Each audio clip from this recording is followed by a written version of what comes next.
Hello, it is great to see you. As you may have suspected by the title and thumbnail of the video, it is time. The Life of a Showgirl came out the beginning of October. It is now the end of November, so we have had time to sit with it, to adjust, to listen to and re-listen to songs, maybe see different facets of them, settle into our experience of them, and maybe their place on our playlist. I thought it was as good of a time as any to go through this album song by song as we did with the Tortured Poets Department. If you do not see those videos, they're much longer because the Tortured Poets Department album was much longer, but I have each and every song here printed out and annotated because I apparently never left my AP English class. That was where I peaked, and so we're here. But we're gonna go through each track, lyrics, and production, just kind of discuss how they contribute to the album, the things that Taylor is saying, and really the overall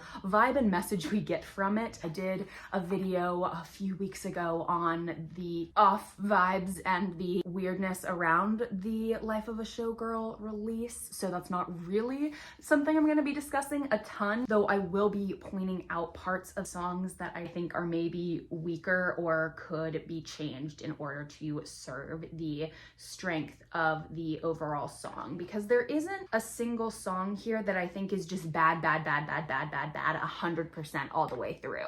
Do I think there's one that's bad 80% of the way through? Yeah, and we're gonna talk about it. So I would definitely call this an analysis more than a critique, but there will definitely be some critiques within this analysis if you feel me. So I have on my little blue shirt. Charlie is here. Let's get into it with the Fate of Ophelia. Fate of Ophelia, I feel like I've really had through a metamorphosis, because it's clearly, regardless about how you feel about it, it's clearly a success. Numbers wise, it's doing incredibly well. I cannot get away from short form content of people doing dances to it and routines. I saw some fantastic figure skaters the other day. My initial kind of disappointment with it, I think, was that there wasn't more Hamlet in it, and there is some. There absolutely is. There are 3 Hamlet references in the song of varying strengths, but ultimately what I've come to realize is that this song is not about Hamlet or Ophelia. This song is about Taylor and Travis, and that's ultimately what this album is about as well, and so it kind of makes sense. I also feel like I was looking for like a linear narrative in this song, and then this happened, and like that's not here. This is a zoomed out picture of their meeting and how she feels now. I heard you calling on the megaphone, you want to see me all alone. Now that is, I think that's what made me think that this might be a story song, was that this first verse is literally like them meeting. Essentially how Taylor Swift and Travis Kelce met was that Taylor Swift had an Eras Tour performance at Arrowhead Stadium where the Chiefs regularly play. Travis was a big star of the Chiefs at the time, who was arguably at his peak, and so he didn't like request like the meet and greet or like to be in the VIP tent or anything. He just showed up with a friendship bracelet with his number on it, and the person controlling the elevator to get down to like the tent, the meet and greet, etc., was like, no ticket, no in. And he was like, do you know who I am? I play here. He probably didn't say that. He probably was a lot more polite about it, but she was like, no ticket, no in. So then he went on his podcast like a day or 2 later holding his sad little friendship bracelet and was basically like, yo Tay, never got to meet you, real sad about it, here's my friendship bracelet, I did make it. And she went, huh, interesting. And you know how people date. You want to see me all alone. The way she says that is so like slinky and sexy. When I first heard this song, really like made me think this album was going to be much more moody than it was, because this and like Elizabeth Taylor together really made me think that there was going to be a lot more like darkness in this album than there was. As legend has it, you are quite the pyro. You light the match to watch it blow. Now I questioned this line at first, but the more I looked at it, the more I realized I feel like it connects to the human exclamation mark of it all. We haven't heard like so many specific details about Taylor and Travis's relationship, but what we do hear from her about him is that he is a source of joy and love and effervescence and just constant like genuine hype in her life and to all of the people around him. That is his energy. That's just truly who he is. And so it would make a lot of sense for his kind of metaphor and image for her to be fire and red and fireworks, if you want to connect it to the next verse where she says, right before you lit my sky up. But if Joe was ocean wave blues and that didn't work out for her, if you don't know her past relationship with Joe Alwyn, she referred to him using the color blue quite a lot. So it makes a lot of sense given what we've heard about Travis and what we continue to hear on this album for him to be red and fire and for that to kind of be his metaphor. Also, the Chiefs color is red. If you'd never come for me, I might have drowned in the melancholy. Here we start the Ophelia metaphor. Ophelia drowned, and it's largely purported and implied to be because she was driven there by madness and depression due to the treatment and gaslighting, etc., of different males in her life, specifically Hamlet, her love interest. I swore more loyalty to me, myself, and I right before the fireworks happened. She was in like the prophecy mindset. I don't know if this is ever gonna happen. I'm really kind of bummed out. I really feel like I've given my all one too many times, and you know what, maybe it's just gonna be me, myself, and I, babe. And if no one ever lives up to that, then I guess that is what it is, and maybe that's my fate, you know? And so she was ready to really just be floating and sitting in that kind of melancholic frame of mind, but then the fireworks happened, the sky was opalite, and it was impossible to ignore. All of the time until then, she sat alone in her tower. She really loves a fairy tale metaphor, truly going back to Fearless, and I'm sure there's something on debut that's a fairy tale metaphor. I can't think of one now, but I'm sure there is one. If you can think of one, drop it in the comments. You were just honing your powers. He was training, he was growing, he was getting better, he was doing his shit, he was building his empire. Now I can see it all. She really loves fate and like seeing the story from the ending, like tracing the invisible string from the start. That's like one of her favorite things. And I think that's something that like everybody loves. And I think that we love when she brings it up because we really connect to it, because that's what we want, right? We want for it all to make sense in the end. Late one night, you dug me out of my grave and saved my heart from the fate of Ophelia. This is the best image in the song, in my opinion. I said in another video where I went through like the best and worst lyrics in each song on this album, in my opinion, I said this was the best line in the song, because the idea of someone being deceased, like being done, and having someone scoop you up out of that and revive you is just an incredibly potent image. And like, if you listened to the Tortured Poets department, yeah, if you want to call that album death, the imagery doesn't argue with you. I also find it really important that she says, you saved my heart from the fate of Ophelia, not you saved me. She wasn't done with her life. She was just done giving it all and thinking that things would work out, because they just so almost had so many times. She had really thought that she had it right so many times. And so instead of sitting in that mindset, and she was scooped up out of it and given hope by meeting him, which is very cute and sweet, and I love that. This is where I feel like this song starts to go downhill a little bit. It's very playful and fun, and I like the beat of it, I really do, and I understand people have gotten over Keep It 100 on the Land, the Sea, the Sky. They don't mind. They're okay with it. I still will never be okay with it. I get the Keep It 100. I think that's funny and cute, and I think that that serves the funny, cute element. I don't think we need anything else dorky and like referential and hokey in the song. I think that's enough. The land, the sea, the sky, I think she had in her head, oh well, people call Ohio the land, and we've been on the sea and the sky together on this tour, and so we're keeping it 100 together in all those places. And Yeah, okay.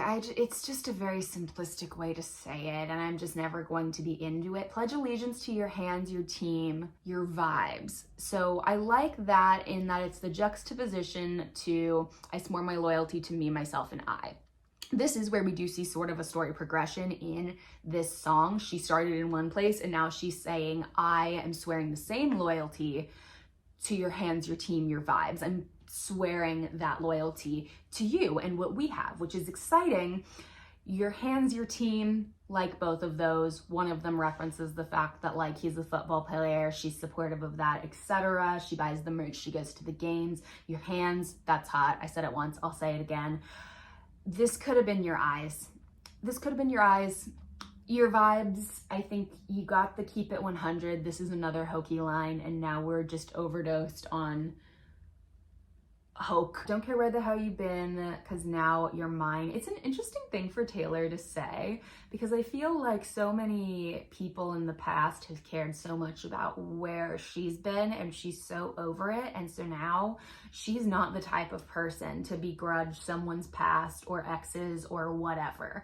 That's just really not in her mindset or her attitude, because she's just gotten so over being treated like that by past partners. It's about to be the sleepless night you've been dreaming of. So this is like kind of a sexy line, but also it makes me wonder about, like, she said Midnights was like about sleepless nights, and like all of those sleepless nights were kind of supposed to like not necessarily be the happiest when you really look back on that album. This is the sleepless night she's been dreaming of. This is the midnight that she's actually happy to be awake during, which is, I don't know, like kind of a reach, but I like to think of it that way. I think it's cute. Now we have our second Hamlet reference in the second verse. The eldest daughter of a nobleman, Ophelia, lived in fantasy. She was indeed the eldest daughter of a nobleman, and lived like quite like a kind of nice life generally, and so does Taylor. She's also the eldest daughter of a man with a decent amount of money, and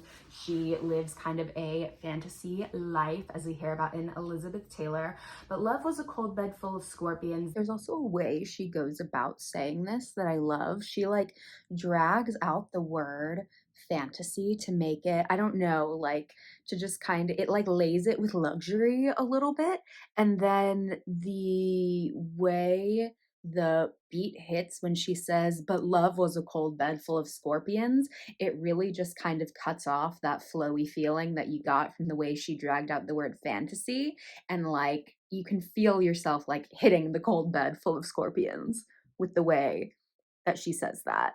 Just go listen to it. You'll see what I mean. I'm not crazy. The venom stole her sanity. And then we hear this kind of like who's afraid of little old me-esque kind of like scream, this like madness implying kind of yell, which I really like. People are really trying to say like, no, that's who's afraid of the little old me. That's definitely what that reference is. And like, yeah, kind of. I don't know. She's used sort of like, she really likes that effect. I think she thinks that it's like fun and edgy, and like it kind of is. I kind of like it. I don't think it's necessarily referential to that song, more so is like the vibe of that song of just being driven crazy by it all. There's not, to my knowledge, any sort of scorpion reference in Hamlet. I think it's just to drive home the point that like this part of her life was always a constant pain and eventually was the thing that did her in. And now before we go into the next chorus, we get this line where she says, you wrap around me like a chain, a crown of vine. And at first that troubled me, but I think it's actually depicting a relationship and a person that like you can't help but fall for and like be pulled into like the warmth of. And sure enough, she says, pulling me into the fire. When you really first like read, you wrap around me like a chain, a crown, a vine, you're like, I'm not sure those are all good things. But then when you say pulling me into the fire, if you look at it from the perspective of this song, and before it she says, if you'd never come for me, I might have lingered in purgatory, just kind of sitting in a nothing space, not looking for love, not denying it. So not only is he fire, but that's definitely the opposite of the gray, nothing liminal space that she would have been in 4. Now the rest of the song is a lot of repeating. What I want to talk about last is the bridge where she says, "'Tis locked inside my memory and only you possess the key." That is the third and final Hamlet reference in this song, and it's a reference to Act 1, Scene 3, but it's the first appearance of Ophelia, I believe, but it's a conversation with her brother where he's giving her advice about her relationship with Hamlet. But he's also like, "Don't tell anyone I said this." And that's when she says, "'Tis in my memory locked and only you possess the key." So basically like, this is just between you and me. And so it's just weird. I'm sure she just wanted a line from Act 1, Scene 3. But like, what? The story of their meeting? Because she's not really like, or like the story of their like dating and like getting to know each other and etc. Because she's building it with blocks of emotion that we see in these songs and in this album, but we're not getting the plot details. And maybe that's what's locked inside her memory and only is between the two of them. That's the only thing I've been able to come up with. Either that or the truth of how sad and far gone she really was. What is it that other people don't know that's just between those two? I guess their entire relationship at this point. So let me know what you think about that.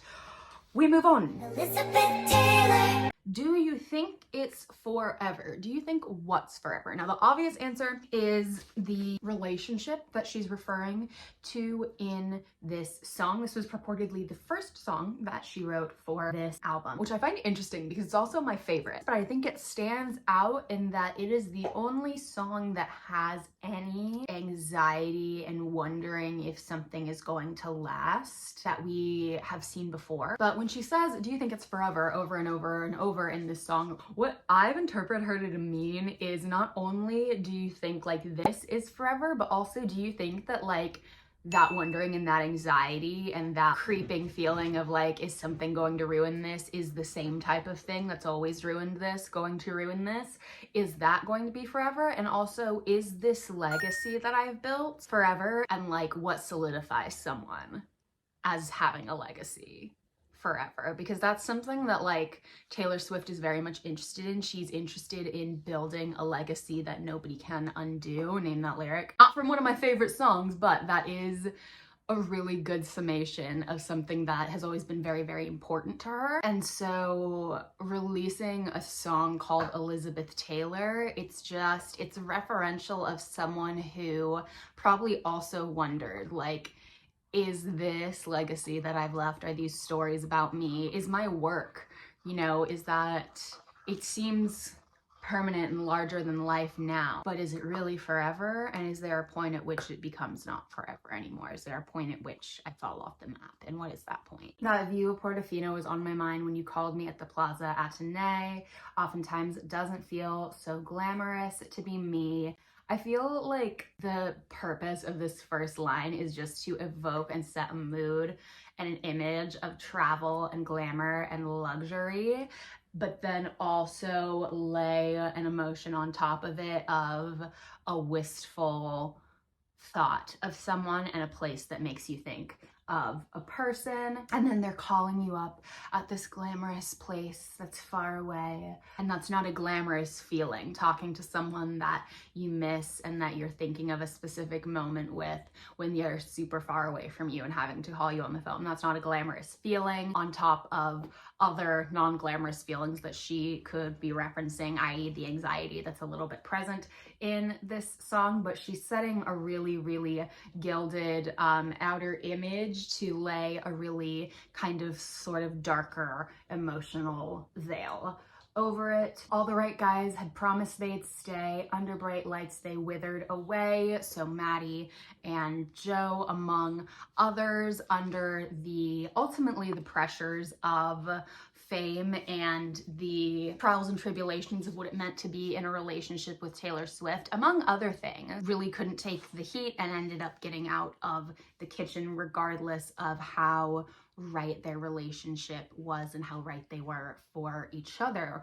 But this person that she's referencing, i.e. Travis, blooms under that same light, and that is part of what makes him different. Again, another connection to Travis and light, and just like brightness, light, warmth, really all of the things that are opposite of what was referenced with Joe, although golden was a thing, and that is a little bit, but we don't hear that talked about here pretty much at all. Portofino was on my mind, and you think you know why. This is another like very sexy line to me. It's just so like saucy and implicative, and it could mean like nothing of the sort, but like the refusal to reveal it to anyone except for the person she's talking to is what makes it so like interesting. If your letters ever said goodbye, I'd cry my eyes violet, Elizabeth Taylor. This line is another way that she evokes kind of like the vintage Hollywood imagery in this song. The idea of like, she's talking about someone calling her on the phone, but at the same time she's getting letters. Obviously that's not necessarily what's actually happening, but the idea of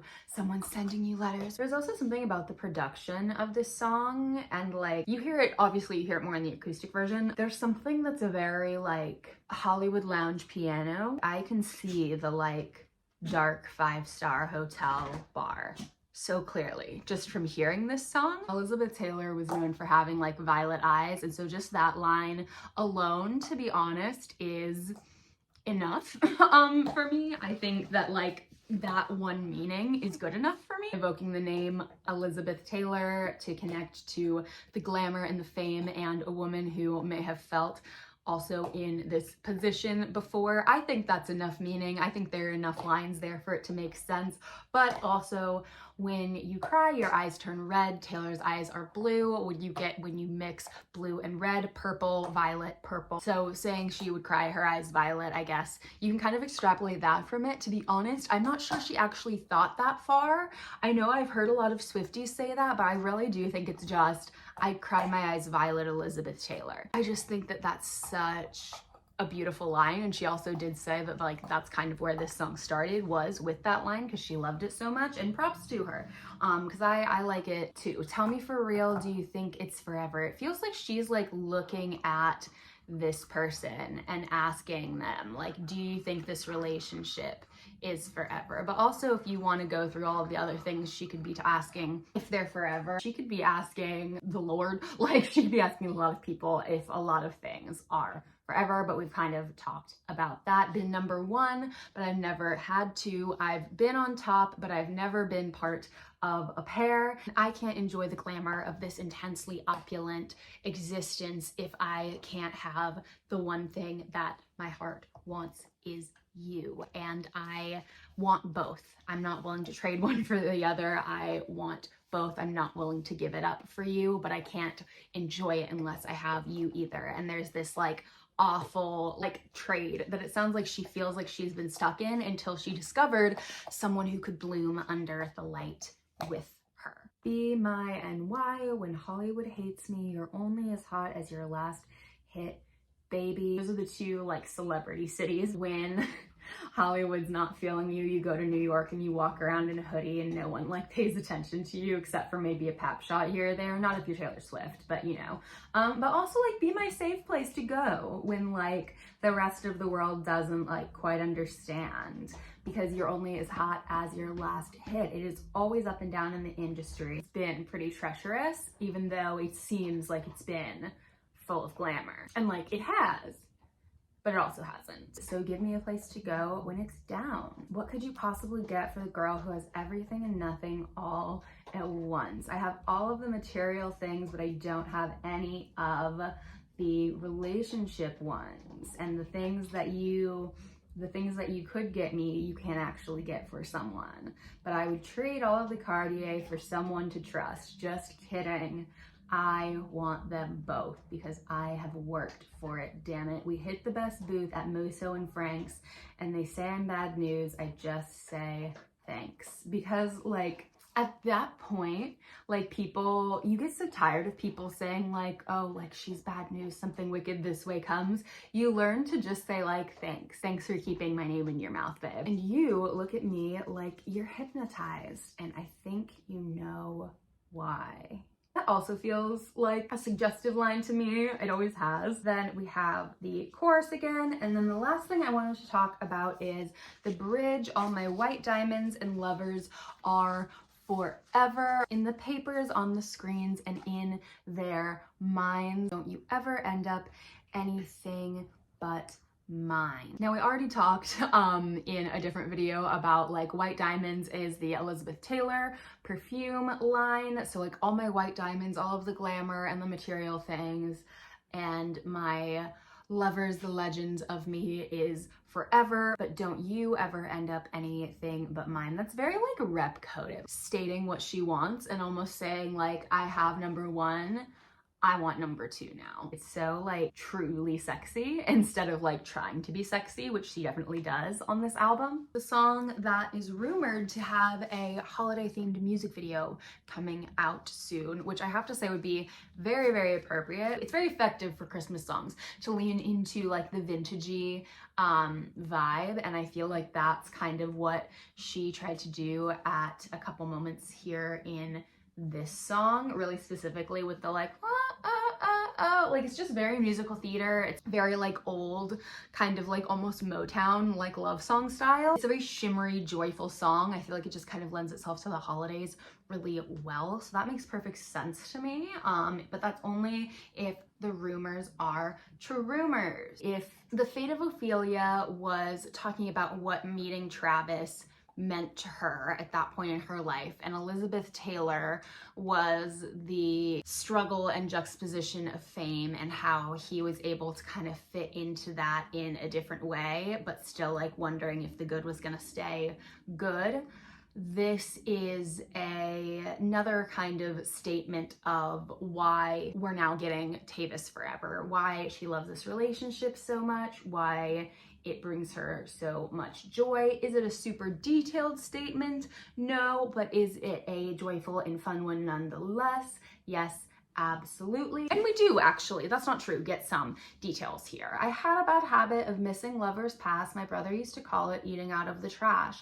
That's so relatable. I feel like when you feel like you've been like so close to having it correct so many times, you do sit there and look back and be like, was that it? Did I like miss something? Did something go awry that wasn't supposed to? Like, what happened? And you just like sit there and you ruminate and you look back. Her brother used to call it eating out of the trash, saying that if you take someone back, it's never going to last, that you need to move on and move forward, and that these people aren't worth it. I thought my house was haunted. I used to live with ghosts, memories, and dancing phantoms on the terrace. And all the perfect couples, the people who had found their people, said, when you know, you know, and when you don't, you don't. Not that being a lyric in the song that Lana wrote for Jack at their wedding. Oop. And like when you thought you had it right more than once, you really get sick and fucking tired of hearing that, because you're like, no, like I thought I did know. I thought I did, and I'm still here. So like, fuck you, kind of. And all of the foes and all of the friends have seen it before. They'll see it again. Everyone has seen the falling in love and the failing. It's happened once. It'll happen again. Like the odds are what the odds are at this point. And I didn't have a least favorite lyric in this song. This is it, because I now know that the lyric "life is a song, it ends when it ends" was originally "love is a song, it ends when it ends." And that makes a whole hell of a lot more sense with what's being said in this verse and in this song so far than "life is a song, it ends when it ends," because all the foes and all of the friends have seen it before, they'll see it again. They've seen, you know, the hard launch on Instagram, the boyfriend phase, and then the burnout, the fade out, the end. They've seen it before, they'll see it again. She's saying like the cycle goes on, it is what it is. Things end when they end, and you just deal with it and you move on. And then she goes into in the chorus saying, no, I was wrong. That's not how it is. Sometimes you do find something that doesn't end, and you're able to build it and work on it together and make it strong and make it beautiful. But if you say life is a song, it ends when it ends, now you're talking about life and death and not just like relationships, Tay, which like I get, like the end of a relationship is effectively like the death of something and you grieve. But my mama told me it's all right. You were dancing through the lightning strikes. You were sleepless in the onyx night, up at all midnights. But now the sky is opalite. It's beautiful and it's iridescent, and you can dance in the moonlight and celebrate that you have never made anything like this relationship before. Opalite is man-made and so is their love. Like, it's something that they've built and put the work in together. When you put the effort in, you can build something that really is magical. Even though it's not magic, it's something that two people did together. You had to make your own sunshine, and they both learned how to do it, and so now they're even better at making their own sunshine together, and that makes the sky even more beautiful now that they've found each other, which is so exciting. And that's what makes this song like so like happy. Like, this is like weddings. Like, this song is 100% weddings. I guarantee that there are people who will be playing this song at their wedding this month, and they will be doing it next year too. And so now this next verse is like, Travis couldn't understand it, why you felt alone, and you were in it for real, and she was in her phone, and you were just a pose. So that's like referencing his old relationship. She was an influencer. Apparently she was on her phone a lot. People have talked a lot of shit. I don't really feel the need to do that, but apparently that is how he felt at times. And he was seen at least once telling her to get off her phone.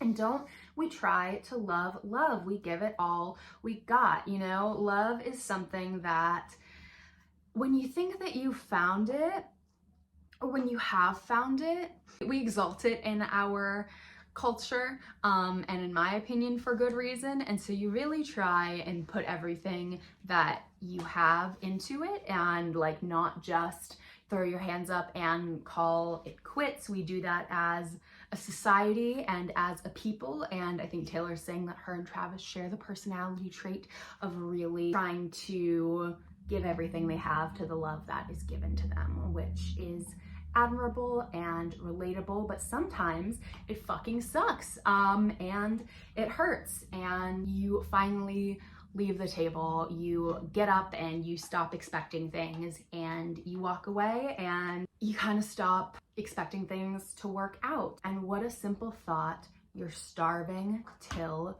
you're not. So like, it's so weird. Like, you don't have the right thing until you do. Like, it's like a puzzle piece. Like, you can go through all of these pieces that are just almost correct, but you don't have the right thing until you do, and then you do, and you found the right piece, and that's it. It's such a clever way to seal together. I don't know if this was intentional, them both walking away from the idea of things working out in relationships, and maybe also Taylor walking away from looking back at past relationships by still being at the table at the restaurant right where you left me.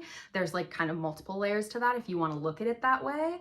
And then you're at a table because you want food, right? So you walk away because you just like, you can't expect anything from that anymore. There's nothing there for you there anymore.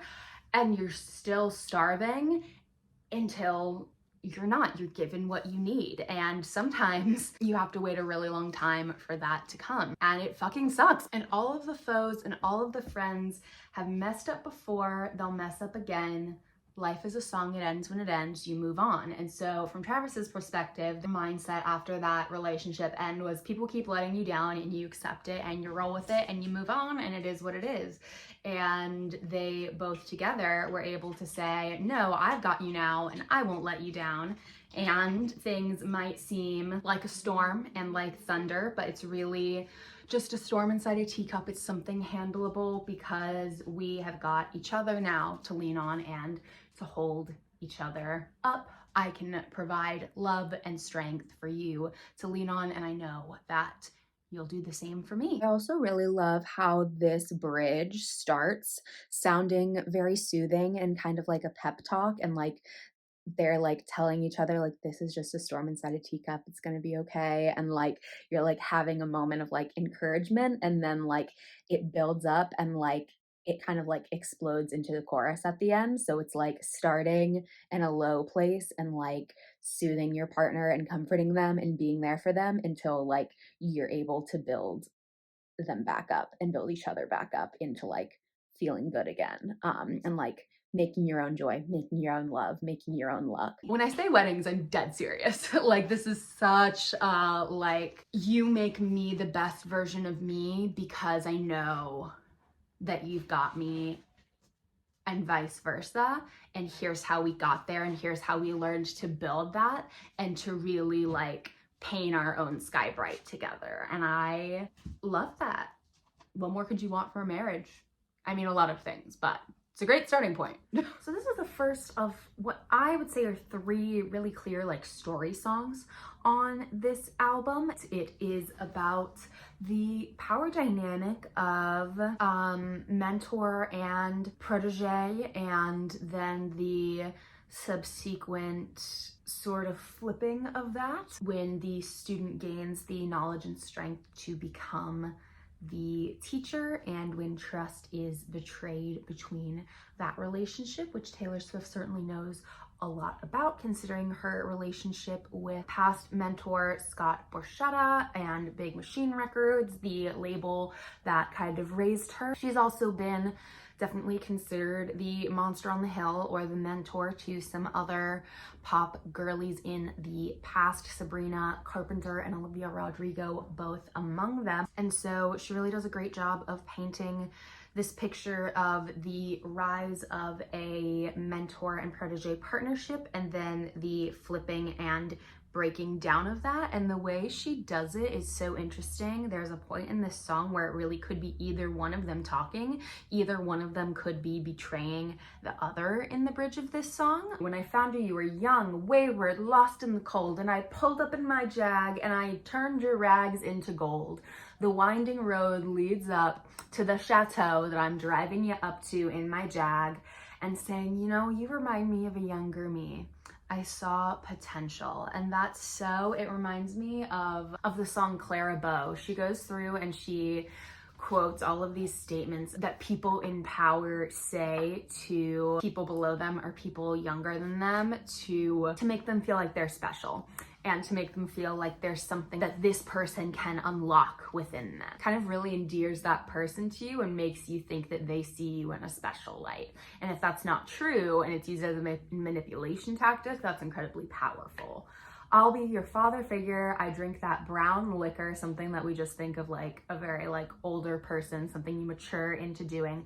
I can make deals with the devil because my dick's bigger. I don't think that should be revealed as the truth right away, or the truth that like that's what this mentor figure thinks about themselves. I think that it should be kept obscured until later in the song. So I do actually think it should say check or something different here in the first verse, because I feel like they're not revealing the fact that like that's actually what's getting them what they want until later in the relationship. I feel like this first verse is really like when they're on the rise with their protege and they're saying, step into my office, I'll dry your tears with my sleeve. You know, they're gaining the business aspect trust, but they're also gaining their emotional trust. I'll dry your tears with my sleeve.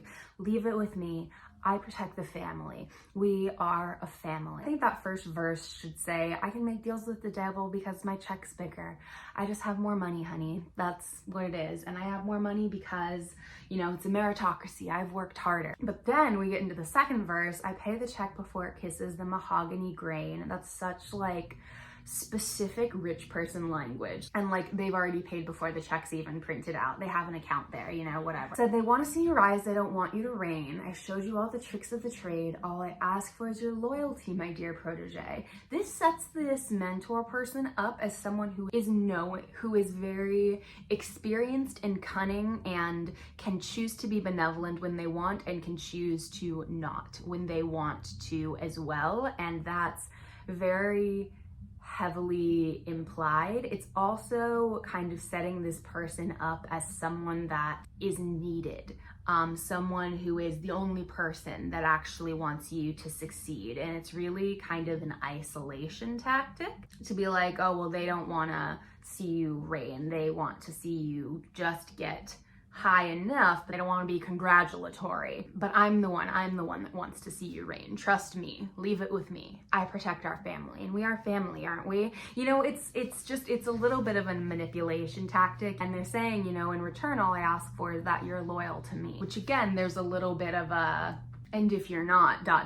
on the end of that. And then when we get into the bridge, it gets to the point where it's been very clear that the mentor was speaking, but at this point, I saw a change in you, my dear boy. They don't make loyalty like they used to. Your thoughtless ambition sparks the ignition on foolish decisions, which led to misguided visions that to fulfill your dreams, you had to get rid of me. Now, is this the mentor saying that, you know, I saw something change in you, your head got too big and you thought you were too good for me, and now I need to protect what we've built from you yourself? Or is it the mentee saying, I saw you get a little bit too carried away with the success that I brought you, and you didn't trust me to stick around, and so you decided to get rid of me and take my work for yourself. And now I have to protect the family that actually I've built with my success and my work. The second one sounds a lot like what happened with Big Machine. And again, this final chorus that I absolutely love, it's my favorite part of the song, could be either situation. It could be the mentor having turned on their mentee, or the mentee having turned on the mentor and saying, no, actually, like, I'm your father figure and I can win this fight because my dick is bigger. And you know what? I learned that from you. And I absolutely love the idea of someone saying, like, you know what? You built me up and you taught me enough to be strong enough to bring you down when you were no longer good for me. And I got those skills from you, so thank you. I just find that so incredible and satisfying. But you know, if you want, you could read it as the mentor saying, like, you know, you don't turn on me, look who raised you, don't bite the hand that feeds you. I think it's much more empowering for it to be the protege rising up and saying, you know what, you need me just as much as I need you, and maybe more at this point. And you've taught me a lot, and so here is what I've learned. And then to tie it up with the line, you remind me of a younger me, I saw potential, is such a perfect bow to end the, like, I learned how to defeat you from you. And also the potential of, well, now that the protege is won and is the bigger fish, do they find someone else who's wayward and lost in the cold? And start the cycle over again and say, you know what, you remind me of a younger me, step into my office, close the door, let's have a talk. And then do they start to feel threatened by the person under them? And does it continue in that way? There's just so much to mine from this song of this cycle of power and mentorship, and then managing to manage someone's rise and success without having that person then take it for themselves and overtake you. There's just such a balance there, and I love that she addresses that and talks about it. I feel like that's really what makes this song fit on this album, because this one I really feel like carries its weight, and I'm so freaking happy that it's on this album. I absolutely love it. Something I meant to mention about father figure, do you guys remember that before we heard the song, the only thing we knew about it was that, like, there was a writing credit to George Michael, and so we all assumed that, like, George Michael's father figure was going to be a significant part of the song, and then it came out, it just, like, interpolated literally like a couple bars, and that was it. But she still gave him credit, and she gave him credit specifically, not that song. She just gave him writing credit for interpolating his music instead of, like, giving credit to referencing the song father figure. Like, there was a distinction there, and the reason she did that was because George Michael was also someone who historically had a battle over owning his own work, and he never got to. And so if she had credited father figure the song, then the people who own his work would have gotten the money, but because she credited him, his estate does. And then she also made that comment in the Release Party movie about how it's really important to her to give people credit for their work. And I'm not gonna lie, when I first heard that, it came across as a dig at Olivia Rodrigo. It did. I'm not sure if anyone else took it that way, though. It doesn't seem that most sane people are, and so I'm gonna choose to let that go. I'm going to choose that it was instead just a impassioned statement based on her experience and the experiences that she knows that others have had within the music industry. But let me know what you think about that, because I find it very specific and intentional and interesting. Another thing that people have pointed out that's, like, less significant, she does say, I protect the family 6 times, and there are 6 records that she had made under Big Machine. Interesting, significant, maybe, maybe not. We move on. Okay, so track 5.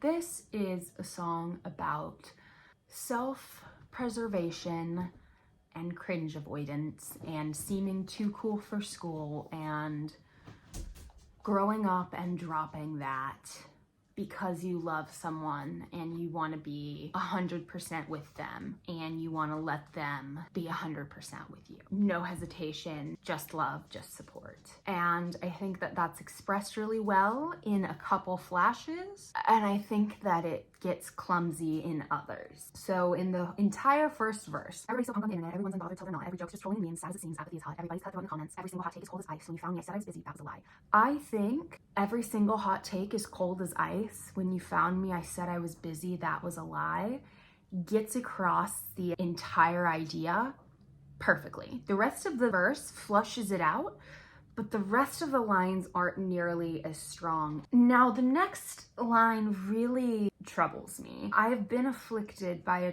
terminal uniqueness. Dying just from trying to seem cool is not unique. In fact, she's saying in this song that it's not unique, that so many, every eldest daughter, in fact, was dying just from trying to seem cool. And so that's not necessarily terminally unique. And so for that to make sense, the first line, I've been afflicted by terminal uniqueness, has to be a quote about everyone saying that like they are just the only one going through whatever they're going through, and no one could possibly understand, when the reality is we all often can relate to each other. We're just afraid to be vulnerable enough to let that happen. So I'm going to take it that way. I'm going to say I've been afflicted by terminal uniqueness is referencing people refusing to be vulnerable enough to connect.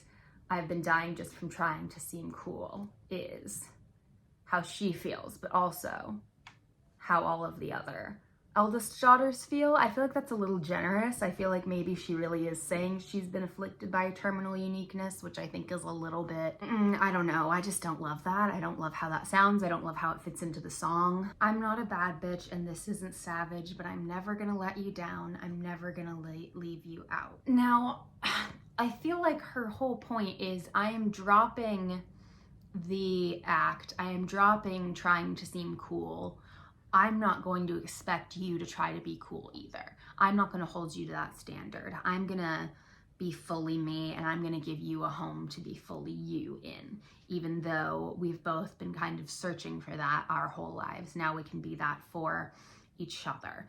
And so then, and she does a real just kind of messy job of stringing together lyrics that she likes to get across that idea. And then the next verse is the backstory of how she learned essentially self-defense. The whole story about the breaking her arm on a trampoline is a long way of saying that she learned that the greatest joy jumps the highest but also lands the hardest, and to be prepared for that in advance. But then after that she says pretty soon I learned cautious discretion, and it seems like she's trying to say I was young and that happened, and then later on I was older and I learned cautious discretion. But unfortunately the story that she just told from when she was younger and breaking her arm was about learning cautious discretion. And then she gives another example of when your first crush crushes something kind, which I absolutely love that line.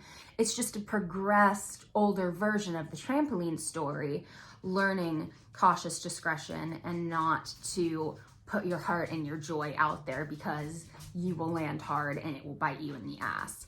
And then the most recent progression of it is when I said I don't believe in marriage, that was a lie. That's what all of that learning to defend yourself has begotten. It's her lying and saying, you know, I don't believe in forever, because she's too afraid to admit that she thinks that that could exist and that she has a deep hope and longing for that because that's embarrassing. And what if that never happens? That would be even more embarrassing. I get it. It's just the way that it's ordered. There's not a progression in the learning. It's learning the same thing twice, the trampoline story and when your first crush crushes something kind, except for one takes up a lot more space than the second one. It's ordered as if there should be a progression between the two, but there's really not. It's just the same lesson at different ages. And then you end up being an adult that says, I don't believe in marriage even though it's a lie. Every eldest daughter was the first lamb to the slaughter, so we all dressed up as wolves. Now here's the thing, I believe this is a great line to support the message of this song and the point of this song up until this point. So we all dressed up as wolves. And if she had said just to survive, it really would have been fine. But she really wants to center this like internet language here, and it's bringing her point down. I get that she wants to frame it as like, this is how we put ourselves out there. This is how we present ourselves with this hard defensive shell, and this is how we've all learned to be that way. And so she's using internet language to like frame that, but the language she's using is outdated, and so it doesn't really serve that purpose. It just kind of feels clunky and it brings things down. And so if she had just said, so we all dressed up as wolves just to survive, I think this line would have hit a lot better. And we have another chorus and we drop into the bridge, which seems to not totally connect to the rest of the song, but it's about releasing into the opalite skies and the things that you had pretended not to want because they were cringe or dumb. They found each other, they support each other, and they don't have to try to build that image anymore. And they've returned to when they were young, having the freedom to laugh on the trampoline without being afraid of falling and breaking their arm. They just have the joy without the fear because they know the other person is there to catch them, and that's lovely. And then she gives Travis his one little line, every youngest child felt they were raised up in the wild, but now you're home. I had my experience. This was your experience. You get one line for it. You got a verse in Opalite, you get one line here, and now we're here together. Chorus, and we're done. So, you know, this song needed to be messed with and written and rewritten because I do see the bones of what was trying to be and some really good moments and lines. It just feels like a lot of things hold back its impact. Let me know what you think. In terms of its place on the album, I feel like to her this song is about putting down the show and refusing to be a showgirl within her own relationship and just embracing the maybe cringeness and trueness of herself a little bit more for the sake of her own joy. And I could see how she would want to put that at the heart of this album in terms of what this album was from her perspective. I think it hit weird for us though, because we were expecting something maybe a little bit more like father figure and more maybe showgirl industry centric than that, but that's how I think maybe she saw it. This song was like shocking in that this song sounds like it should have been on Fearless. And like she sets up, it's so like Fearless writing style. She sets up the high school vibe and the scene and the close friendship all without like saying any of that outright. She just does it with images and feelings and the vibe of the song. And then she has this great line that she repeats throughout the whole song, and it was not an invitation.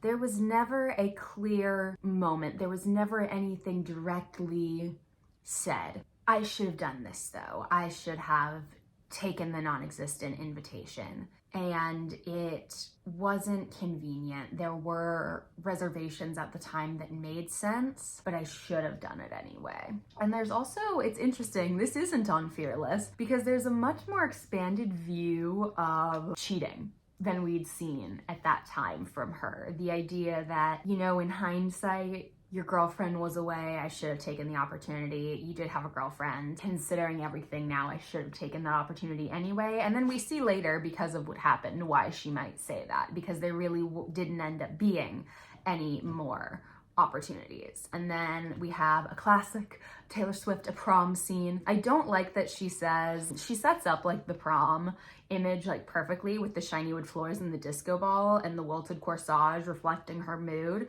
She doesn't need to say like, have fun, it's prom, to like highlight that like they're supposed to be having fun and she's not. I think it's a little bit redundant. And then of course over his shoulder, she sees her friend and they make eye contact. And of course, it wasn't an invitation. There was just a moment, but she should have taken that moment and kissed him anyways.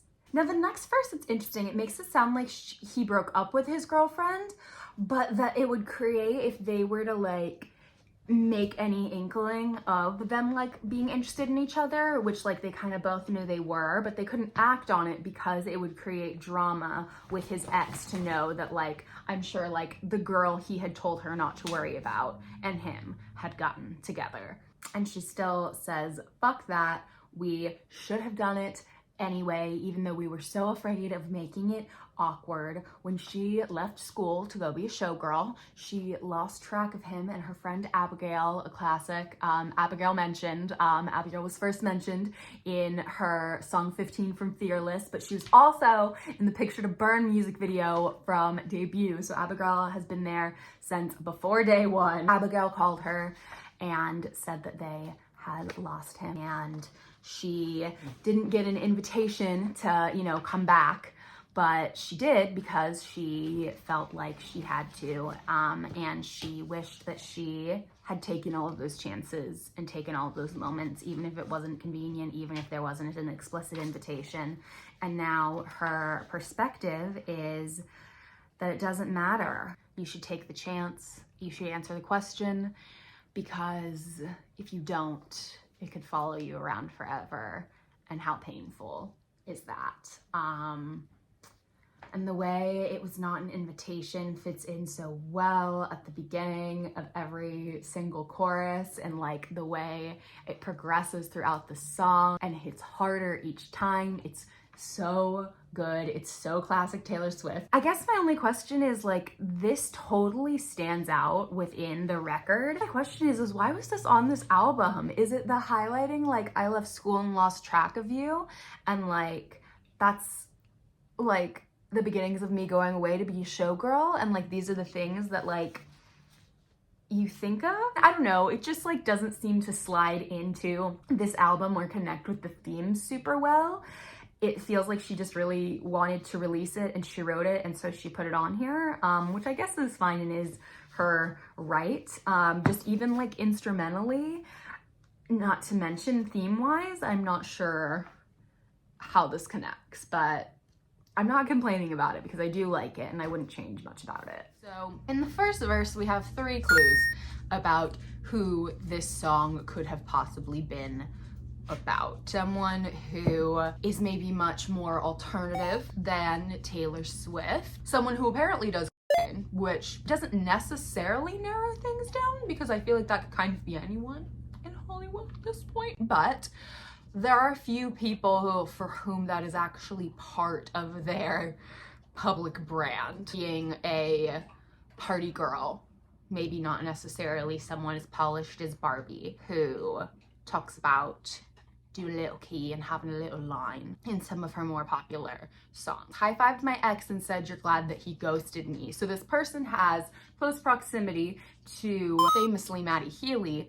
ghosted, and he is regularly referred to as a ghost on the Tortured Poets department. Charlie XCX is now married to, was dating a fellow band member of Maddie Healy's in the 1975, wrote me a song saying it makes you sick to see my face. Now, Sympathy is a Knife from Brat was purportedly about Taylor Swift. It was kind of about Taylor Swift in the same way that this song is about Charlie XCX, in that it's never explicitly said, but it's not difficult to figure out if you follow the hints that are dropped for you so nicely in order. I wouldn't say, and many people have agreed, that Sympathy is a Knife does not say, I mean, it does say that it upset her to see Taylor Swift backstage at her boyfriend's show, a place that was normally a comfortable home for her. I would say Sympathy is a Knife, like a lot of people have said, is working through those feelings and the frustration and not necessarily putting that on Taylor. The way it's phrased here makes it sound like the song was a direct attack. I Can't tell you specifically how Taylor Swift took Sympathy as a Knife, if it really truly deeply offended her, or if it was just another drop in the bucket of her name being in this girl's mouth much more often than maybe she thought Taylor was aware of it, and she was just kind of sick of it. And she was just kind of sick of Charlie maybe putting herself up in a place of emotional vulnerability when really she had maybe been a little bit more of a bully behind the scenes. I do not know. That is just a guess of where this may have come from. And then she said some people might be offended, and then I wrote, you are a little offended, girl, lol, because I don't think someone who's not offended at all writes this song. And like I said, I'm not sure Sympathy as a Knife was the catalyst. It felt like Sympathy as a Knife is a drop in a bucket of other moments and times that Taylor's name has been in this girl's mouth. And I think that Charlie doesn't know exactly how much of that Taylor has been privy to, and this is a little bit of a call out of all of that, with a few specific examples. Do I wish that there had been more? Yes, I do. Do I think it would have made this song more interesting and dynamic? Yes, I do. Am I still having a good time rocking with it and rolling with it? Yes, I am. But it's actually sweet all the time you've spent on me. So there's something about the phrase actually sweet and honestly wild that are so condescending and actually very modern in comparison to some of the phrases that we heard in Eldest Daughter, for example, or even the Fate of Ophelia. All the effort you've put in. It's really only one song is the thing. I think that's what makes people take this song a little bit less seriously, is that we haven't seen the effort, we haven't seen what's going on behind closed doors, and she's only opening us up to just a little bit of it. And so from our perspective, this is like a cataclysmic reaction to a couple snide comments from someone who feels miffed that they're being overshadowed in their own comfortable space. And a song detailing that, I think it would have to be more than that if she's gonna call it effort. But you know, a song isn't nothing. Songs take effort. She would know that. It's actually romantic. I really gotta hand it to you. These just kind of like stack on top of each other. The actualies and I really gotta hand it to you just kind of build the condescension. And then no man has ever loved me like you do. The literal queen of writing about love and men saying no man has actually ever given me the attention that you do, which is funny. It's simply not true. Unless Charlie has really been chitter-chatting about Taylor Swift behind the scenes so much more than we're aware of. You can let me know what you think about that. But really, like, those are all of the examples. Saying she calls her boring Barbie, she high-fived Maddie and was celebrating that he ghosted her, wrote Sympathy as a Knife, thinks that she's tacky if you jump down to the bridge. I think sending me funny Valentines is a funny, cute way of saying, like, I've been hearing that you have been having my name in your mouth. Sending me funny Valentines is a really, like, cute, funny, clever way of saying that, and I really like that. I know you think it comes off vicious, but it's precious, adorable. Like a toy chihuahua barking at me from a tiny purse, that's how much it hurts. This is so incredibly mean, but that image is really funny, and I do love the Christmas ornament. And I also love how many times has your boyfriend said, why are we always talking about her? Because to be honest, from his perspective, from George's perspective, hearing about Taylor from Maddie and then hearing about Taylor from Charlie, he's probably like, I actually like am very Taylor neutral. I'm Tay neutral. What about that? Poor George. And so I think that verse is quite funny and I enjoy it. I think the verse, you think I'm tacky, baby, stop talking dirty to me, it gets sexual out of nowhere. The sexual phrasing begins and ends in the verse. And so the payoff of the last line doesn't hit as hard as I think she wants it to. I really like how it sounds. I think it's cool. I enjoy it, but I think that the kind of sexy connection to it being actually romantic needed to be slipped in a tiny bit more in the chorus, because it feels like it kind of comes up out of nowhere and rises really quickly and climaxes really quickly within the bridge itself. That being said, I think it sounds really good, and like I said, I love it. I think it's a little bit of an unearned payoff though. The last thing I want to mention, actually the second to last thing I want to mention, is that she tweaks the last chorus to say it's honestly lovely all the effort you put in, and she mentions later on the album in Honey that lovely is often something people call something when they're just trying to give a obligatory compliment and they don't actually want to say anything nice. They're just like, that was lovely. Thank you, it's lovely. They don't actually have anything nice that they mean to say, and so you say lovely instead. You're finding a way not to have to say something nice. And so I think it's funny that she puts that right to use and gives a great example of it here. I also think it's so cute and funny the way she ends with shoo bop bop romantic, because there's so little of that like energy anywhere else in the song, but like I enjoy doing it and I think it's fun at the end of the song every time anyway, and so I'm not going to complain about it. In terms of its place on the album, I will say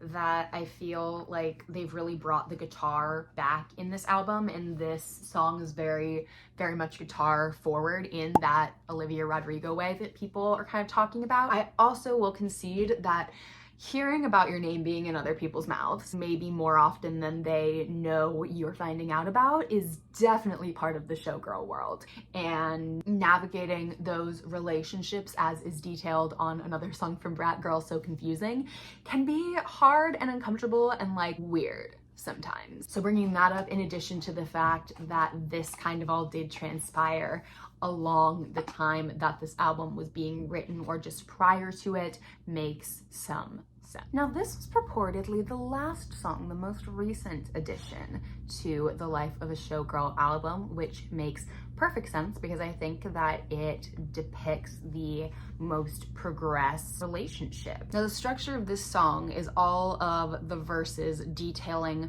the wish lists of other people, and then the chorus is her giving her wish list that is supposedly different than those listed in the verses. Now, all of the things that are listed in the verses, it seems to be implied that they are either things that she already has, is over wanting, or has never wanted, because I think that if you try and dump them all into one of those categories, it doesn't necessarily work. For example, they want that yacht life under chopper blades. I don't feel like Taylor Swift is much of a boat person or a helicopter person, but those are opportunities she's had. She has been on the land, the sea, the sky, to her own admission. They want those bright lights and Balenci shades, the cameras flashing, the city lights, and the expensive sunglasses to put on and block them all out. She has had that, and a fat ass with a baby face, check. And I think that she is probably starting to move past the I need to look like I am 22 thing. I could be wrong, but I think that that's something that she is probably starting to grow out of and move into being okay with looking her age, as okay as you can be as a celebrity. So I think that's something that she's a little bit over. She also has had body image issues in the past, and so I think that she is over idealizing her body to those specifics and is more into being in shape, being capable of doing her job to the best of her ability and taking care of her body and mind. They want it all. Well, she kind of has it all now. She has one and two. She has the career and she has the relationship now. They want that complex female character. Now, this line I actually think is interesting because I feel like people want their idols and their celebrities to be evolved and better than and coming up with new ideas about what's feminist and what we all should do. But she is prioritizing having this relationship that she is so happy to have finally found. And I think that you can still be a complex female character while wanting that, but I feel like it's a stereotype that like complex female characters don't want a husband. Untrue in real life. Oversimplification of the idea of a complex female character. What's complex is actually wanting and balancing both. They want that critical smash Palme d'Or, that is an award for like critical success at the Cannes Film Festival, and an Oscar on their bathroom floor. They want specific critical success and an Oscar that means nothing to them because they're just so above it, and maybe they have enough to go around. Which is interesting because Taylor has been, there have literally been rumblings for years about Taylor like getting into the film space, and like there is also now a page on her website about like film projects, and they're all literally her own music videos. But I don't think this is a comment about her not wanting to do that anymore. I think this is a comment about her wanting to follow what she wants to do and what she wants to create. She is Taylor Swift though, so I wonder if she could ever fully let go of wanting those things. But I do think it's possible that she could be in a place of saying that like, that's not my priority right now. That's not what I'm focusing on in my life right now. I am but 34 years of age. There's time for this and there's time for that. I think that this little pre-chorus, they should have what they want, they deserve what they want, hope they get what they want. It feels like a real like settling into the frame of mind of like, I don't feel connected to those things for one reason or another anymore. This is the want that I feel connected to. This is what lights up my heart and my soul to think about. I want you and a couple kids with a bunch of other kids on the block, half of which are ours, and I want to be left alone to our little driveway with the basketball hoop. Settle down and have our little family. Real basic, real cute. I've been dreaming of it my whole life, and now I got it, babe. And you know, that's very Taylor Swift of her.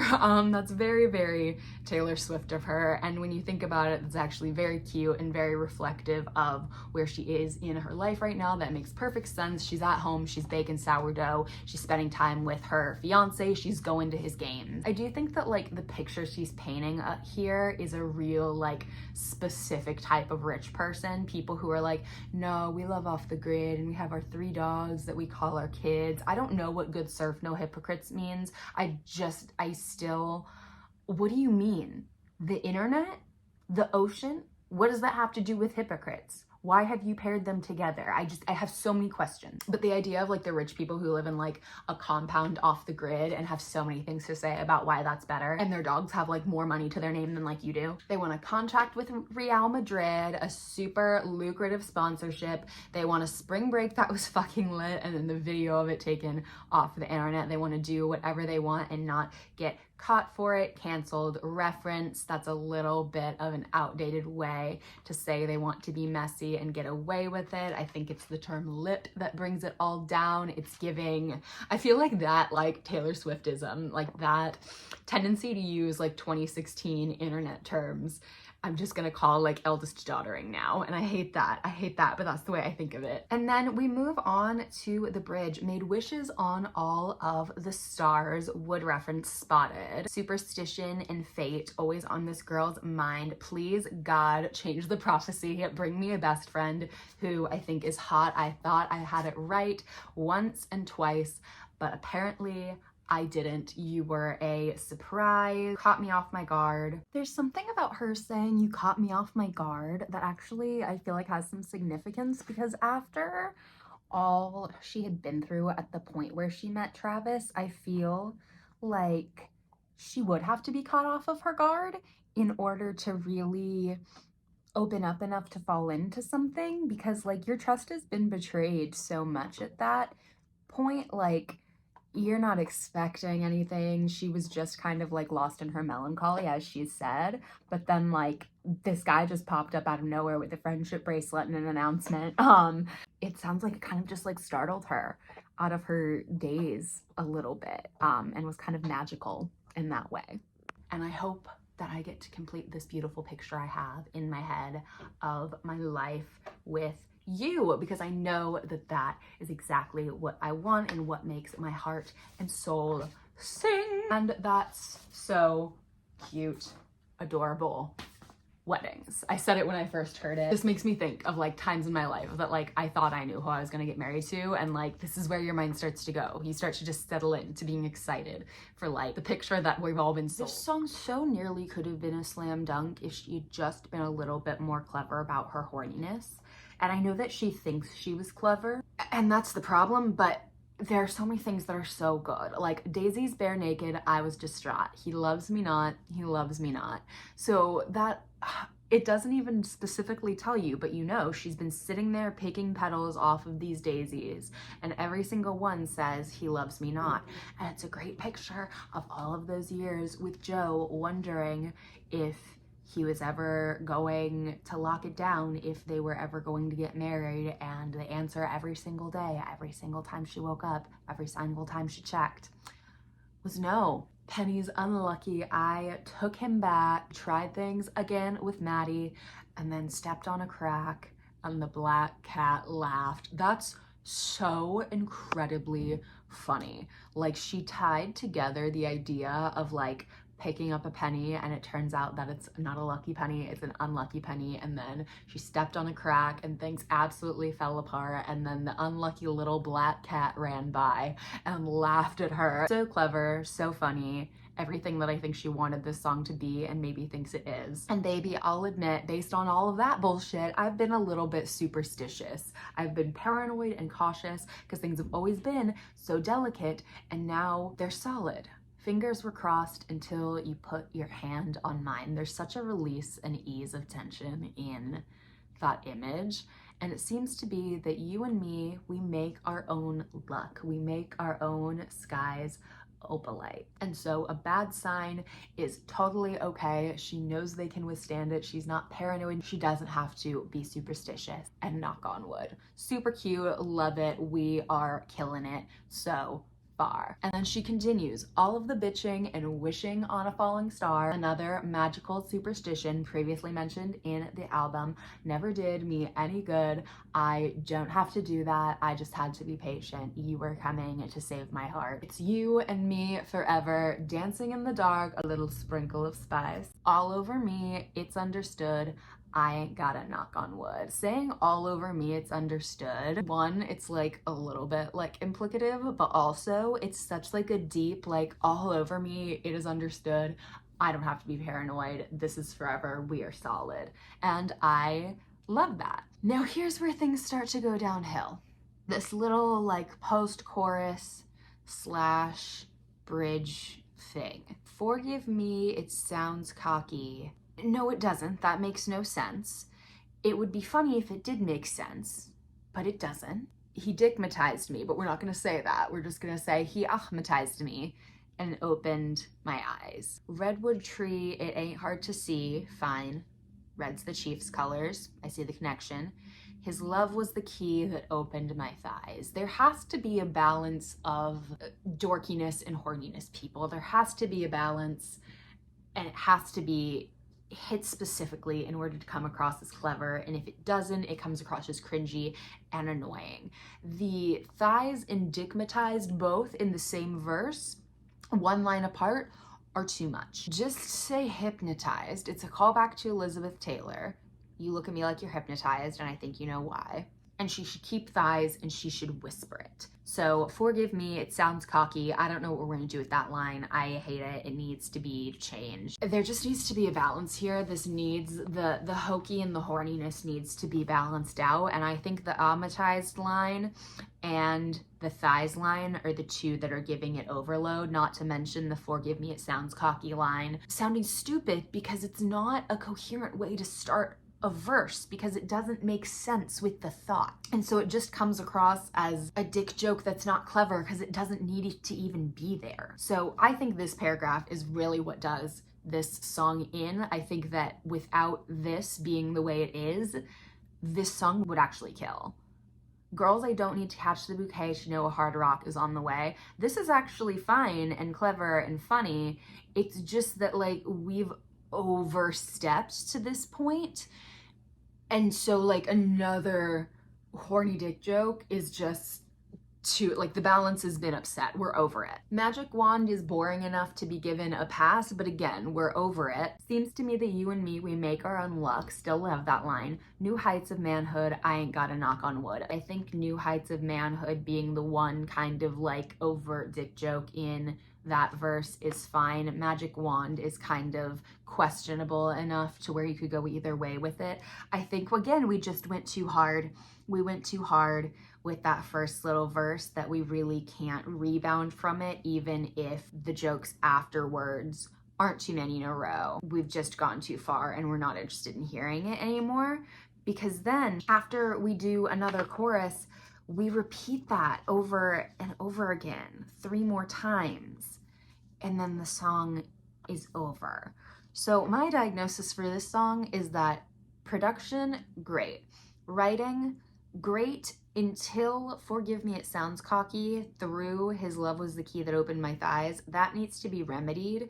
And if that's remedied, I think Knowing a Hard Rock was on the way and New Heights of Manhood wouldn't hit as terribly as they do. And then when we repeat it later, it wouldn't be as annoying and hard to take, because I think it's just overdosing on the horny and the hokiness, and they're not fitting together well, and it's not reading how she wants it to.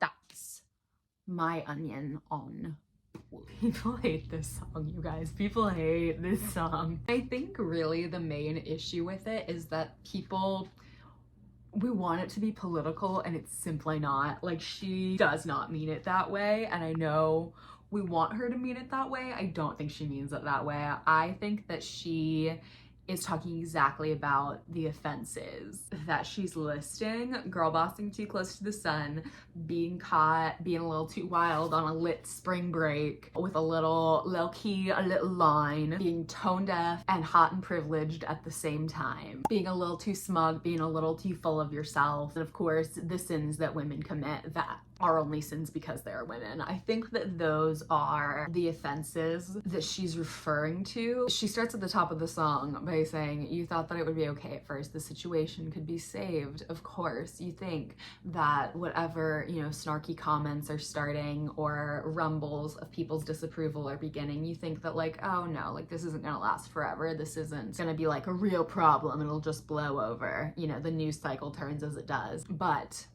the masses had already picked out your graven hearse. They had already made an event of your defenestration. Beware the wrath of masked crusaders. You never know who you're pissing off or how much, or what people care more about than you. Did you girl boss too close to the sun? Did they catch you having far too much fun? I feel like these are very 2016 offenses. That's why I say I feel like the issue with this song is that it is deeper to us than it is to her, and that we wanted it to be a deeper song than it is, and that she thinks it's a serve in a way that it's not, because these are not really the offenses that we're concerned about in terms of Taylor Swift's friends. Maybe Blake Lively. That's why I feel like, if anything, this is like a defense of Blake Lively, because really truly the friends of Taylor Swift who we are concerned about, it's like mostly political stuff. The only ones that have like girl bossed too close to the sun is Blake Lively. Come with me, when they see us they'll run, something wicked this way comes. Now I feel like that's her trying to say, like, I've been canceled before too, I've been in and out and then back in again, don't worry about this, it'll blow over, come with me. But unfortunately she is Taylor Swift and she has been able to recover from that. Not everyone is able to, and not all sins are the same. However, the sins she's listing in this song are very early cancel culture and very recoverable from. We've just kind of, as a society, progressed further than that into more heinous offenses. So when she continues and says something wicked this way comes, I'm not sure if people are really talking about Taylor Swift as wicked and formidable in the way that she's been canceled. I think that they're talking about her in the like monster on a hill, she has so much power, influence, and money way. So the something wicked this way comes feels a little bit unearned. It's a good thing I like my friends canceled. I like them cloaked in Gucci and in scandal. It just doesn't feel right to say like, yeah, no, I like my friends like bougie and canceled in a song where she's trying to be morally righteous. Now I do like the line, I like my whiskey sour and poison thorny flowers. I like things that are supposed to be scary. I'm willing to take a dip in the poison pool, as it were. Welcome to my underworld where it gets quite dark. That's a little, I don't know, declaring yourself queen of the canceled is a little much, but I do feel like declaring like the truth of optics, a dark underworld, is a fair statement. And saying that at least you know exactly who your friends are. They're the ones with matching scars, the only people you can really trust to not abandon you when you are public enemy number one are the ones who have also been public enemy number one and understand the cycle and understand how it feels and are willing to stand with you because they needed people to stand by them too. And she goes on to kind of detail that fair weather friends dynamic is easy to love people and have a ton of friends when you're popular and you're on the A-list, but you're only as hot as your last hit, baby, and if you take a drop, then maybe you're not necessarily as much of a good look anymore. Were you tone deaf and hot? Again, that's a really, really common offense, and I think that that's kind of as close to being political as she gets, is like, because tone deaf is sort of like a political term, being unaware of the current societal climate, you know, and doing or saying something that comes off as a little bit unaware. Lyric bring a tiny violin to a knife fight is so weird and clunky. It feels like she really wanted to force the like internet language of like tiny violin, like the world's tiniest violin, and like shove it into the metaphor of bringing like a gun to a knife fight or bringing a knife to a gunfight. Like she used that metaphor well in Reputation, and she kind of like dropped it here. When she says that all ends tonight and welcome to my underworld, I feel like this is her saying she's like taking someone who it's their first time being canceled and she's like, but look, we can rise from this and we can keep from being canceled again because nobody's perfect. We've just got to work it again and again till we get it right. And that is kind of what she says. If you can't be good, then just be better at it. Everybody's got bodies in the attic. So if you want to be the one that survives, you've just got to be the cockroach that makes sure that none of their bodies in their attic are the ones that take them down or discovered at the wrong moment. And so the game of not being canceled isn't being perfect all the time, it's optics. I think she does an okay way of saying that. If you can't be good, then just be better at it. The cadence of it kind of sounds weird. Everybody's got bodies in the attic or took somebody's man. We'll take you by the hand and soon you'll learn the art of never getting caught is okay. I also find it interesting that Taylor Swift is admitting and exonerating the idea that everybody has taken somebody's man. And her wisdom from all of this is that a shattered glass is a lot more sharp. You are stronger and stronger the more you have been through and put yourself back together from. And I actually find that to be a really great line. I think that's the best line in this song by far. The last thing I want to point out is the bridge. They stood by me before my exoneration. They believed I was innocent, so I'm not here for judgment. I think she's referring back to her own cancellation and talking about the people who were there during it. And that brings me back to what I kind of think her entire point in this song is. She's saying that like, I take people by their treatment of me and how they do me and those around them. In my experience with them, and when I was canceled and the world turned on me, I really needed those people who treated me that way, who treated me by who they knew me to be and not who the world was saying I was. And so I really stand by the value of treating people by the way they treat me and not by any other metric. I think that's really as far as she's trying to go with this song and as much as she's trying to say, but she's really packed it with some production that makes it feel like she thinks it's a little bit more of a slam dunk than it is. I feel like this is someone else's version of a Taylor Swift Reputation song. I wish that it had been tightened and worked on a little bit more and all of the lines were specified so that this could be a stronger, more updated reputation song. Because if she wants to have the point that she has, fine, okay, but really flesh it out, really double down on it. Give us a But Daddy I Love Him. Give us a Who's Afraid of Little Old Me. Give us some juice, you know? This just isn't that deep. You try and dig into it and there's just not all that much there, you know? But a B-level Taylor Swift song is still an A-level track. And so do I listen to this song? Yeah, I'm not gonna lie. It's a little bit of a vibe and I'm absolutely not gonna deny that. This is like diet reputation, you guys. Is it unpopular that I like Honey significantly more than I like Wishlist? Like, I feel like those songs are like kind of interchangeable and I very much prefer this one. It's very sweet. The entire point, you can call me Honey if you want because I'm the one you want. You give it a different meaning because you mean it when you talk. That's the point of the song. Terms of endearment can either be used genuinely or they can be used in a sarcastic, condescending way. That's it. And it has a nice beat and a very flowy production and I enjoy listening to it. She does really point out the ones that are the worst too, because Sweetheart and Honey, those are the ones that are arguably the meanest, if you're saying them in a condescending way. I don't know if I believe that some girl has ever told her to back off because her man looked at her wrong, but I do understand a woman calling another woman sweetheart in a shitty, condescending way. I do believe the standing in the bathroom white teeth has happened, and having someone who just has had the ever-loving veneers whitened out of their teeth and they're looking at you and they have some shit to say about, it's always about the neckline of your dress or the length of your skirt or some bullshit like that, and it's implying that you're either fat, old, or immature. Those are the three shitty things that they could be implying by making a comment about your outfit. And so saying that they're making a comment about a skirt, ooh, I'd love to know what they said. It's probably that it was too short or that it was too tight. Saying that it doesn't fit, that's so, like, I can see this scenario and there's like, the details are perfectly placed for me to understand what she's saying. You redefined all of those blues. Now there are no more blues reference. Summertime spritz pink skies. Now I think this is a reference to their European summer, but she has talked about pink skies popping up before in other instances. Wintergreen Kiss All Mine is kind of funny. That just makes me think that like, oh, Travis chews gum. I know it was probably supposed to be like in opposition to the summertime spritz, but like, I don't know.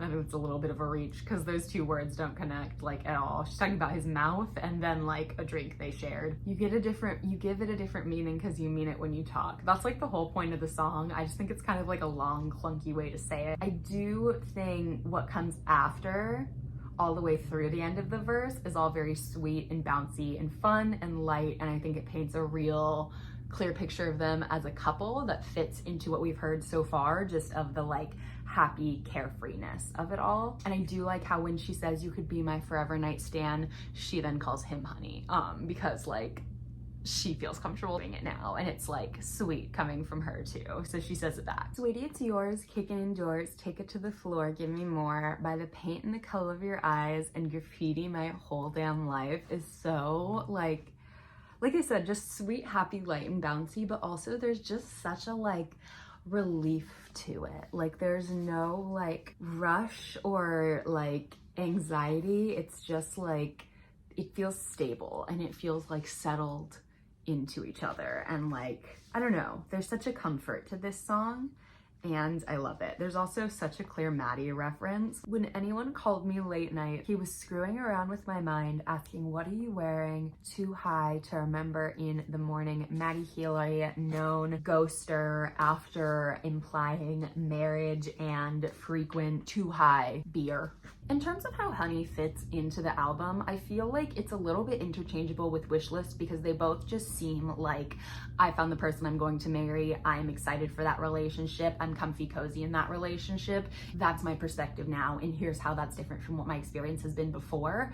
That's why they feel interchangeable to me. Wishlist feels more focused on the family and the building a life aspect. Honey feels more focused on the disingenuineness of others prior and the genuineness happiness of this love and this person and the joy of that. And I suppose the disingenuousness, really, you can get very Girl So Confusing about that and connect that to the life of a showgirl if you want. But also I think part of why this is on this album is because this joy really did bloom during the time when it was being written. We made it to The Life of a Showgirl, the final track featuring Sabrina Carpenter, and this is another story song, and it's such a vivid story song. Just starting off by naming like the main showgirl, other than like Taylor and Sabrina, Kitty. That's such a old-fashioned, she only has one name, mythical, glamorous. Like no one's named that anymore. It feels like no one's actually named that except for the well-known showgirl in your hometown. I don't know, it just makes so much sense to me. Made Her Money being pretty and witty is such a cute way to describe being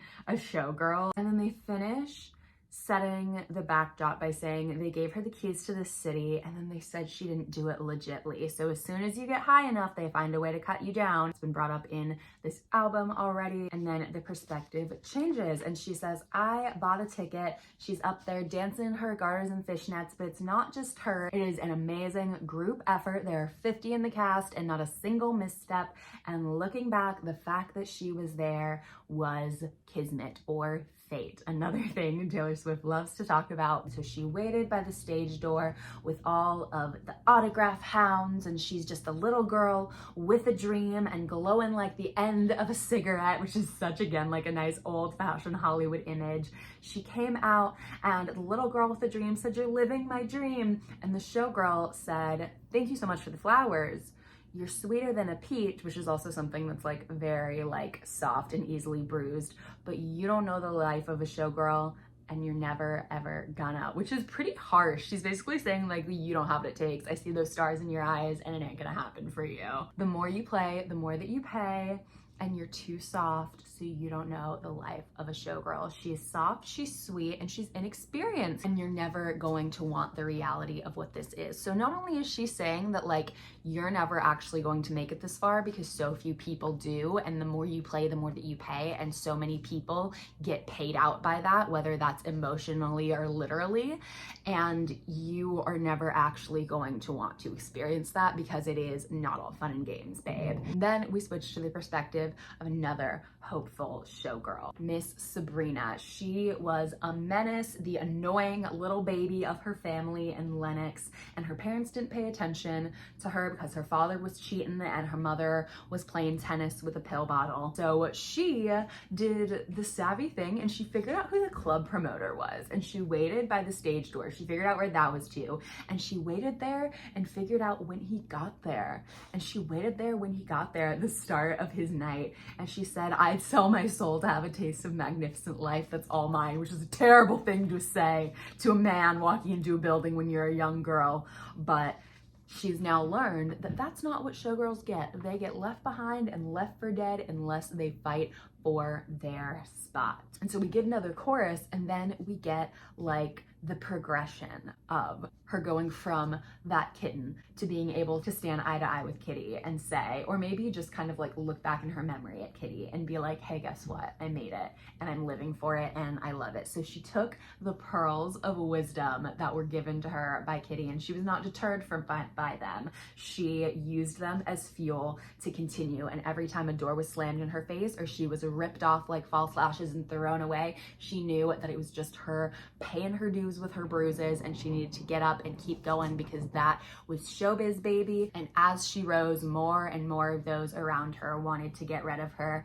but she has paid her dues, she's made her rounds, her legacy is solidified, and she's immortal now, baby. And so now she can say, thank you for the lovely bouquet, and I am married to the hustle, the life of a showgirl, and I love it. So hey, Kitty, look at me.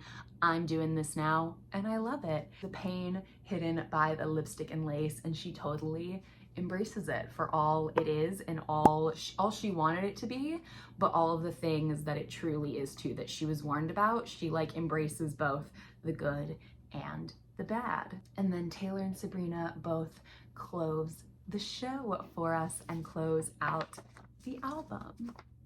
Thank you guys so very much for being here. I won't chit chat too much longer because you've been here for so very long already, and I cannot thank you enough for that. I have a smattering of new subscribers, so thank you so very much for being here. It means the absolute world. I see all of your likes. They make me so very happy. They make my day, so give it a like if you did like it. Comment below any of your comments, concerns, agreements, disagreements, or thoughts on this album in general. Subscribe for more because you know we have more coming as always, and I cannot wait to see you very soon in the next one.